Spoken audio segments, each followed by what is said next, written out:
ನನಗೆ ಯಾಕಾಗಿ ಮೊನ್ನೆ ಘಟನೆಗೆ ನಂತರ ಇವರೆಲ್ಲರೂ ಕೂಡ ಜನಪ್ರತಿನಿಧಿಗಳಾಗಿರುವವರು ಆಗಿದ್ದವರು ಇಷ್ಟಾಗಿಯೂ ಕೂಡ ನನ್ನ ಮೇಲೆ ಯಾಕೆ ಆಕ್ರಮಣವನ್ನ ಮಾಡ್ತಿದ್ದಾರೆ, ಅವ್ಯಾಹತವಾಗಿ ದಾಳಿಯನ್ನು ಮಾಡ್ತಿದ್ದಾರೆ ಅಂತಂದ್ರೆ ಅವರಲ್ಲಿ ಕಾಡ್ತಾ ಇರುವಂತ ಅಭದ್ರತೆ ಅದು ಸ್ಪಷ್ಟವಾಗ್ತಿದೆ, ಜನಕ್ಕೂ ಕೂಡ ಅರ್ಥವಾಗ್ತಿದೆ. ನಾನು ಇವರು ಇಷ್ಟು ರಾಜಕಾರಣದಲ್ಲಿ ಇಷ್ಟೆಲ್ಲ ಅನುಭವ ಇರುವಂತವ್ರು, ವ್ಯವಸ್ಥೆ ಯಾವ ರೀತಿ ನಡೀತದೆ, ಯಾವ ರೀತಿ ವಿಧಾನಸಭೆ ಇರ್ಬೋದು, ವಿಧಾನ ಪರಿಷತ್ ಇರ್ಬೋದು, ಸಂಸತ್ ಇರ್ಬೋದು, ಅದು ಫಂಕ್ಷನ್ ಆಗುತ್ತೆ ಅನ್ನೋದು ಗೊತ್ತಿದ್ದಾದ್ಮೇಲೂ ಕೂಡ ನನ್ನ ಮೇಲೆ ದಾಳಿ ಮಾಡ್ತಾ ಇದ್ದಾರೆ ಅಂತ ಹೇಳಿದ್ರೆ ಇದ್ರ ಹಿಂದೆ ಅವರ ರಾಜಕೀಯ ದುರುದ್ದೇಶ ಇದೆ ಅನ್ನೋದು ಸ್ಪಷ್ಟವಾಗ್ತದೆ.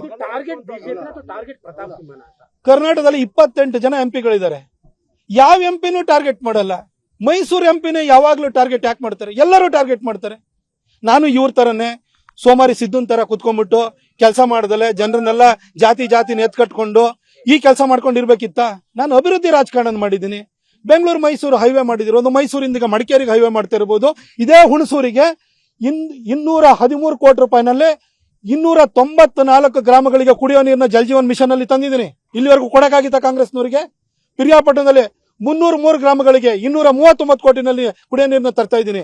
ಇದಕ್ಕೆ ಕಾಂಗ್ರೆಸ್ನವರಿಗೆ ಇಲ್ಲಿವರೆಗೂ ಮಾಡಕ್ಕಾಗಿತ್ತ? ಅನುಕ್ಷಣದ ಸುದ್ದಿಗಳಿಗಾಗಿ ವಿಸ್ತಾರ ನ್ಯೂಸ್ ಯೂಟ್ಯೂಬ್ ಚಾನೆಲ್ ಸಬ್ಸ್ಕ್ರೈಬ್ ಮಾಡಿ. ಹೊಸ ಸುದ್ದಿಗಳ ನೋಟಿಫಿಕೇಶನ್ಗಾಗಿ ಬೆಲ್ ಐಕಾನ್ ಕ್ಲಿಕ್ ಮಾಡಿ. ಲೇಟೆಸ್ಟ್ ಅಪ್ಡೇಟ್ಸ್ಗಾಗಿ www.vistaranews.com ವೆಬ್ಸೈಟ್ಗೆ ವಿಸಿಟ್ ಮಾಡಿ. ಅಂಗೈಯಲ್ಲೇ ಜಗತ್ತಿನ ಸುದ್ದಿ ತಿಳಿಯಲು ವಿಸ್ತಾರ ನ್ಯೂಸ್ ಕನ್ನಡ ಆಪ್ ಡೌನ್ಲೋಡ್ ಮಾಡಿ.